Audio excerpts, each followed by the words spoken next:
नमस्कार, स्वागत है आपका सीएम 24 में।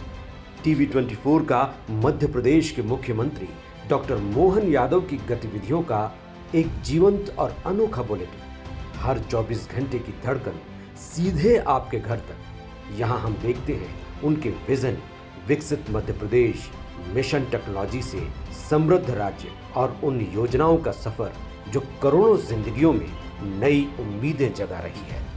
रियल टाइम अपडेट्स, ज़मीनी पहल और जनता के बीच पहुंचते फैसले, यही है सीएम 24 की असली पहचान। सीएम 24, जहां हर घंटा बनता है इतिहास। नमस्कार, मैं हूं आपके साथ लेखिका सिन्हा और आप देख रहे हैं सीएम 24 पर आधारित विशेष बुलेटिन, जहां आज हम आपको बताएंगे मध्य प्रदेश के नेतृत्व का वो ऐतिहासिक दृश्य जब प्रदेश के मुख्यमंत्री डॉक्टर मोहन यादव ने अपने गृह नगर उज्जैन से देशभक्ति का संदेश दिया।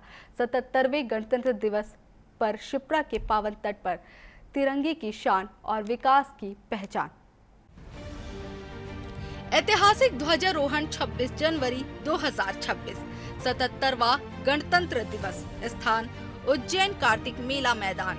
मुख्यमंत्री डॉक्टर मोहन यादव ने पूरे सम्मान और गरिमा के साथ राष्ट्रीय ध्वज फहराया, परेड की सलामी ली और इतिहास रचा, क्योंकि ये पहला अवसर था जब किसी मुख्यमंत्री ने शिप्रा तट के समीप तिरंगा फहराया। ये केवल ध्वजारोहण नहीं था, ये था आस्था, संस्कृति और संविधान का संगम।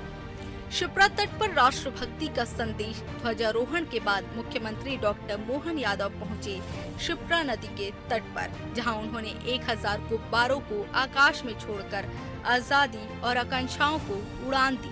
40 नावों से गुब्बारे छोड़े गए, शिप्रा की लहरों पर लहराया तिरंगा, पूरा उज्जैन देशभक्ति के रंग में रंगा। गरीब, युवा, अन्नदाता और नारी के विकास के लिए आह्वान किया। मध्य प्रदेश सरकार संकल्पबद्ध होकर कार्य कर रही है। हमारे देश की अर्थव्यवस्था कृषि आधारित है। खेती और किसानी करने वाले भाइयों के जीवन में मुस्कान लाने के लिए हमारी सरकार कई प्रकार से प्रयास कर रही है। मध्य प्रदेश में वर्ष 2026 को किसान कल्याण वर्ष के रूप में मनाने का हमने निर्णय किया है। वर्ष 2002-03 में जहां कृषि और संबंध क्षेत्र का बजट मात्र 600 करोड़ रुपया था, जिसे बढ़कर 2024-25 में 27,000 करोड़ से अधिक का ये बजट करके हमने अपने किसानों के प्रति समृद्ध किसान समृद्ध प्रदेश की दिशा में प्रदेश में कृषि का विकास बहुआयामी मॉडल तय किया गया है, जिसमें 10 बहुआयामी गतिविधियों को शामिल किया गया है। किसानों को समृद्ध बनाने के लिए मुख्य फसलों के साथ उद्यानिकी फसलों को उत्पादन के लिए प्रोत्साहित किया जा रहा है। औद्यानिक फसलों का उत्पादन 344 लाख मीट्रिक टन से बढ़कर 425 लाख मीट्रिक टन हो गया है। मध्य प्रदेश टमाटर, धनिया, लहसुन, संतरा उत्पादन में प्रथम है।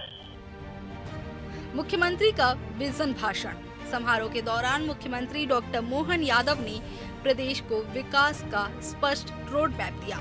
उन्होंने कहा, इंदौर, उज्जैन, भोपाल को जोड़कर मेट्रोपॉलिटन सिटी विकसित की जाएगी। 1.5 लाख से ज्यादा लोगों को मुफ्त विधिक सहायता दी जाएगी। सांदीपनि आश्रम का भव्य विकास होगा। स्कूल ड्रॉप आउट दर 0% तक लाई जाएगी। शिक्षा, न्याय और रोजगार सरकार की प्राथमिकता है। अपने संबोधन में मुख्यमंत्री ने कहा कि इंदौर, उज्जैन और भोपाल के आसपास के क्षेत्रों को जोड़कर एक बड़ी मेट्रोपॉलिटन सिटी विकसित की जा रही है।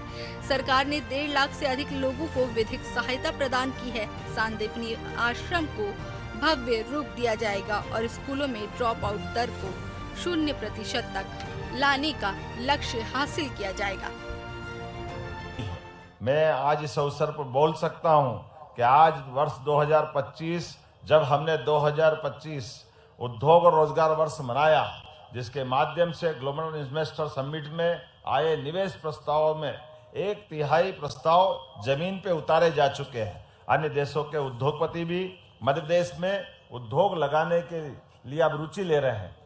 UK, Germany, Japan, Spain, Dubai के उद्यमियों से प्राप्त प्रस्तावों से विभिन्न क्षेत्रों में निवेश और रोजगार की संभावनाएं साकार करने के लिए हम अग्रसर हैं। हाल ही में स्विट्जरलैंड में हुई वर्ल्ड इकोनॉमिक फोरम की बैठक में भारत का दल सबसे बड़ा था। इसमें मध्य प्रदेश की भागीदारी भी महत्वपूर्ण रही है। उद्योग संवर्धन नीति में 2025-26 में 1552 करोड़ से अधिक की सहायता प्रदान की गई। शासन के सहयोग से उद्यमियों का हौसला बढ़ा है। मध्य प्रदेश के उद्योग क्षेत्र में एक महत्वपूर्ण उपलब्धि धार में पीएम मित्र पार्क की आधारशिला रखे जाने से जुड़ी है। इसके लिए यशस्वी प्रधानमंत्री श्रीमान नरेंद्र मोदी जी ने अपने जन्म दिवस पर मध्य प्रदेश के अंदर 17 सितंबर को पधार कर स्वयं ये सौगात दी है। सोशल मीडिया से राष्ट्र को संदेश। गणतंत्र दिवस पर मुख्यमंत्री डॉक्टर मोहन यादव ने सोशल मीडिया के माध्यम से प्रदेशवासियों को संदेश दिया। उन्होंने लिखा, उत्तरोत्तर प्रगति हमारा लक्ष्य है। अभ्युदय मध्य प्रदेश के लिए हम सभी को मिलकर काम करना है। प्रदेश राष्ट्र का गौरव बढ़ाएगा। जय हिंद, जय मध्य प्रदेश। ये संदेश जन भागीदारी और नेतृत्व का संकल्प था। मुख्यमंत्री उद्यम क्रांति योजना में हितग्राहियों को लगभग 500 करोड़ से अधिक का ऋण दिया गया, जिससे स्वरोजगार और उद्यमिता को नई गति मिली है। प्रदेश में छोटे और मझोले उद्योगों की अपार संभावना है। यदि उद्यम सफल हो जाए तो साधारण से व्यक्ति को भी सक्षम बना देता है और उस क्षेत्र के विकास का नक्शा ही बदल जाता है। उद्योग हमारे लिए मंदिरों के समान है, जो रोजगार रूपी आशीर्वाद देते हैं। प्रधानमंत्री रोजगार सृजन के अंतर्गत ग्रामीण उद्योगों की 572 इकाइयों को बैंकों के माध्यम से राशि उपलब्ध कराई गई, जिससे 2560 शिल्पियों को रोजगार मिला है। प्रधानमंत्री श्रीमान नरेंद्र मोदी जी ने वर्ष 2047 तक विकसित भारत का आह्वान किया है। इसके लिए सभी राज्यों को भागीदारी देनी है। अच्छी कानून व्यवस्था और अपराध नियंत्रण के फलस्वरूप विकास की गति तेज होती है। प्रदेश में कानून व्यवस्था की स्थिति को मजबूत बनाते हुए आपराधिक तत्वों पर भी नियंत्रण को प्राथमिकता दी गई है। आपको बताते हुए प्रसन्नता हो रही है, मध्य प्रदेश में केंद्र सरकार द्वारा निर्धारित समय के पूर्व नक्सलवाद की समाप्ति का कार्य किया गया है। गणतंत्र दिवस के अवसर पर मुख्यमंत्री केवल मंच तक सीमित नहीं रहे। वे स्कूल के बच्चों से मिले, साथ भोजन किया, प्रतिभाओं को सम्मानित किया। ये था संवेदनशील शासन का उदाहरण, जहां मुख्यमंत्री जनता के बीच जनता के लिए। ये प्रसन्नता का विषय है। अनुसूचित जाति वर्ग के विद्यार्थी IIM, IIT, AIT, NNLU जैसी संस्थाओं में अध्ययन कर रहे हैं।